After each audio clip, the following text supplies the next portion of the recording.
There are structures standing on this planet right now that by every calculation we have should not exist. Not because they're supernatural, but because the tools, the knowledge, and the materials required to build them, according to our official timeline, simply weren't available yet. Archaeologists know about them.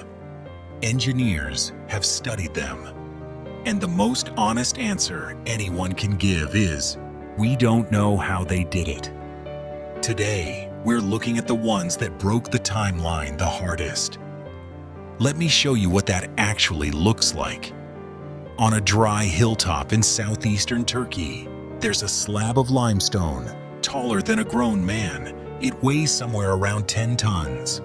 Carved across the front of it, raised out of the rock, a great bird spreads its wings. A vulture with a small round disc balanced above one wingtip. Below it, a scorpion, and lower still, a long-necked bird and a fox tucked in among the figures. The work is patient, precise.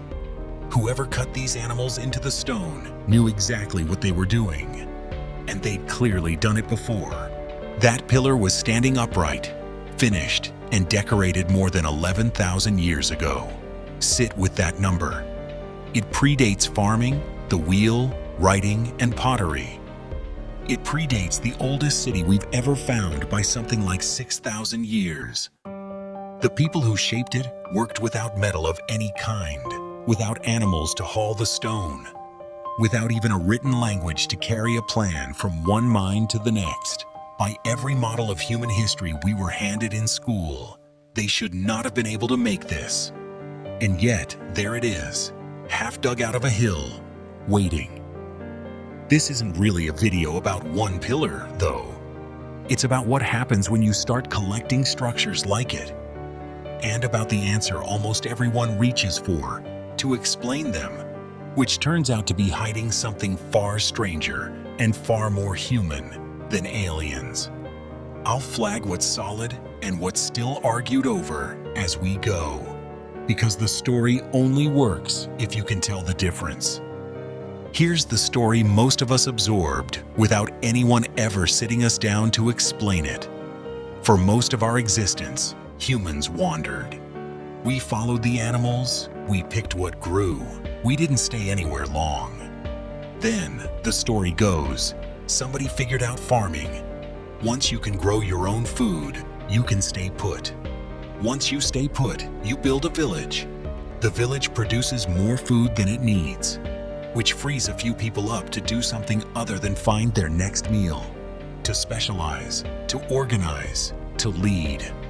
And only then, way down at the end of that chain, once you've got surplus and settlement and somebody in charge, do you get the energy and the manpower to raise something monumental, a temple, a tomb, something built to outlast the people who made it. Monuments came last. You supposedly needed all that other machinery of civilization up and running first, before you could even think about attempting one. The hill in Turkey, the one with the fox, runs that whole sequence backwards. The site is called Göbekli Tepe, and when the archaeologist Klaus Schmidt began excavating it in the mid-90s, what he found didn't fit anywhere on the chart.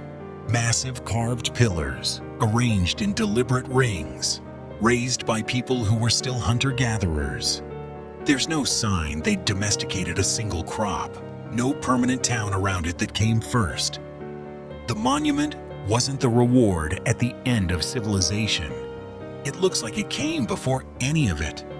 Schmidt put it in a way that still gets quoted because it flips the whole textbook on its head.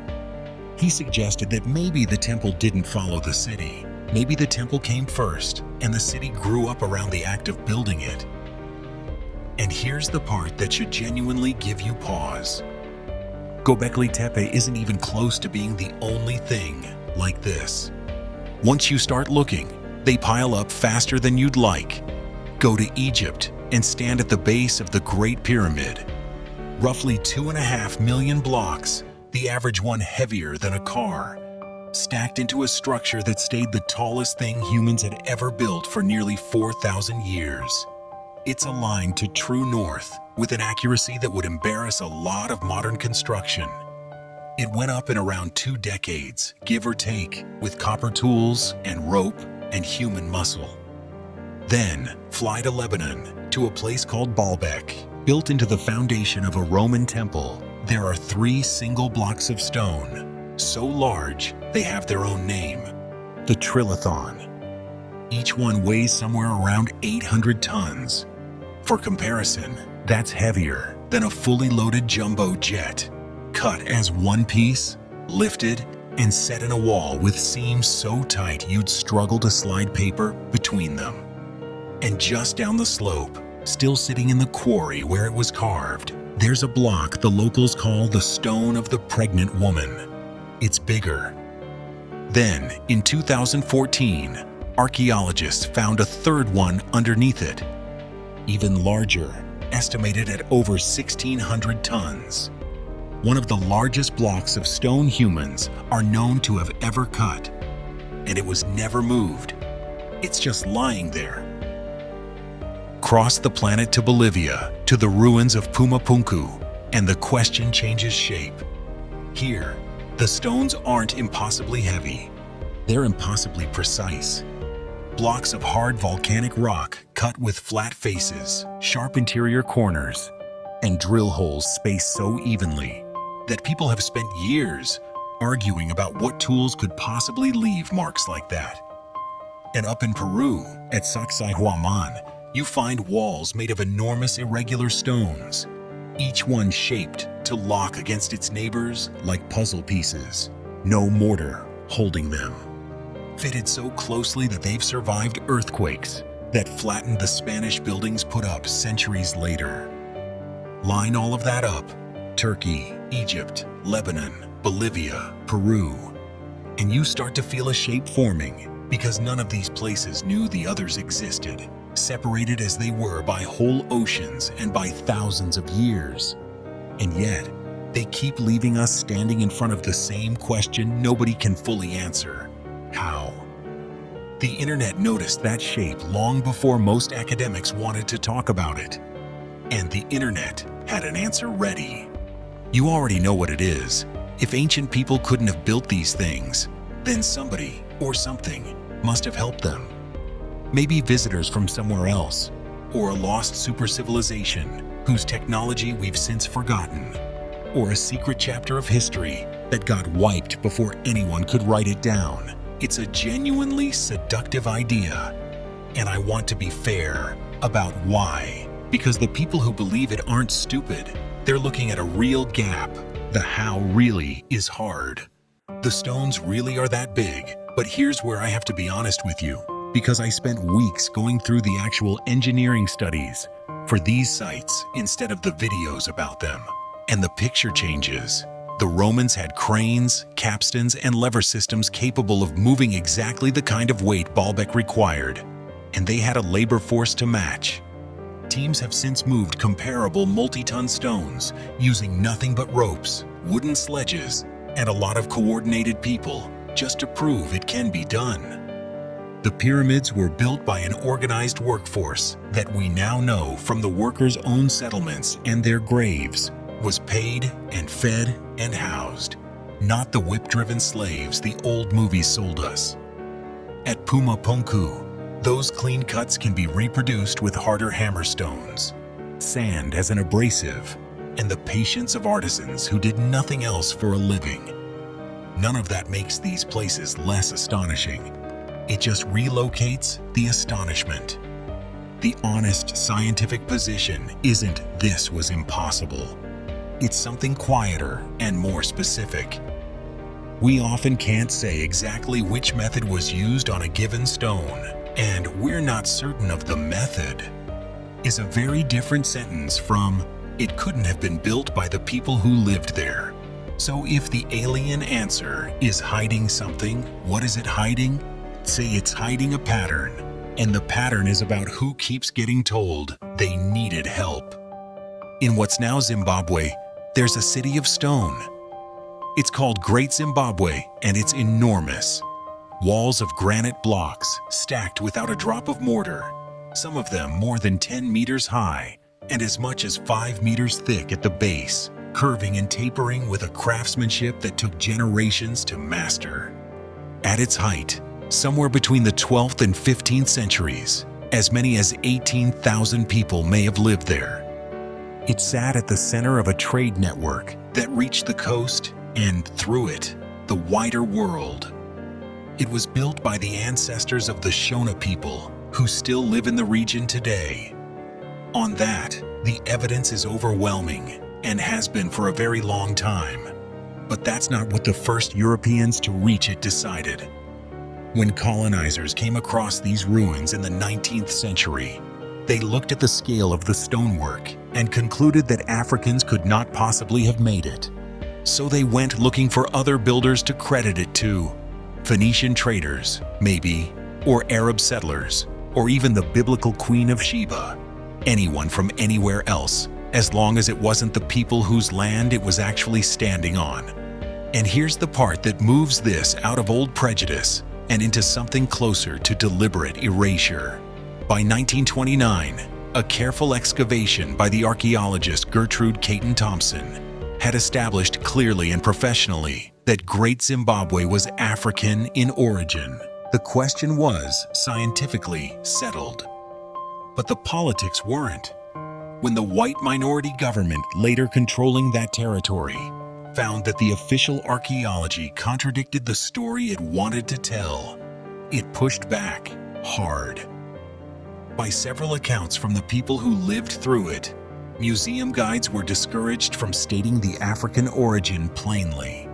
Official materials were softened into deliberate ambiguity, and archaeologists who refused to play along found their work obstructed and their careers cut short.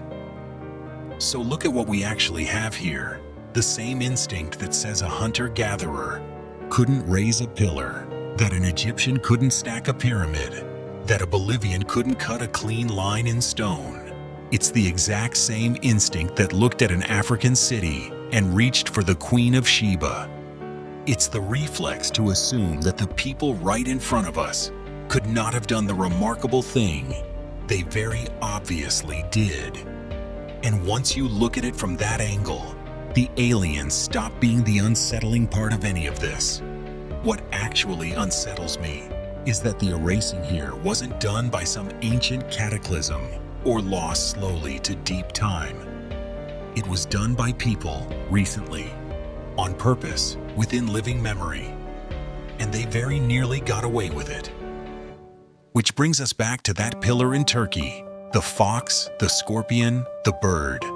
Because the genuinely unnerving thing about Göbekli Tepe was never just its age. It's two other facts that don't get said often enough. The first is what happened to it.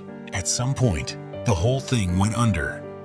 The enclosures filled up with earth, rubble, animal bone, and broken tools, until the site stopped looking like a monument and started looking like an ordinary hill. The man who led the dig, Klaus Schmidt, was convinced this was deliberate. He thought the builders had backfilled their own temple on purpose, sealed it, closed it down. More recent work isn't so sure.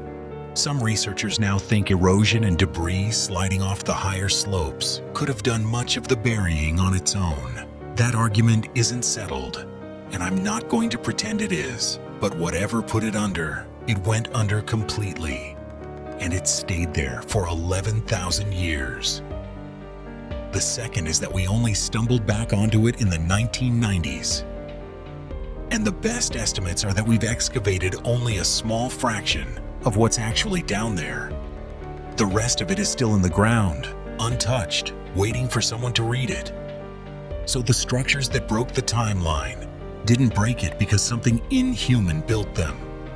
They broke it because we keep underestimating exactly how much the ordinary people of the deep past were capable of. And because some of the proof ended up buried, some of it by time, or maybe by the people who made it, and some of it, much later, and far more deliberately, by us. I keep coming back to the same thought, and I can't put it down. If the people who carved that fox were doing this 11,000 years ago, and we only found out by accident 30 years ago, and most of the site is still in the ground, then somewhere right now there's a thing we're completely certain ancient people couldn't have done. We just haven't dug it up yet. So here's what I'd actually like to know. When the next hill gets opened and it breaks the timeline all over again, will we finally credit the people who built it? Or will we go looking for someone else to thank?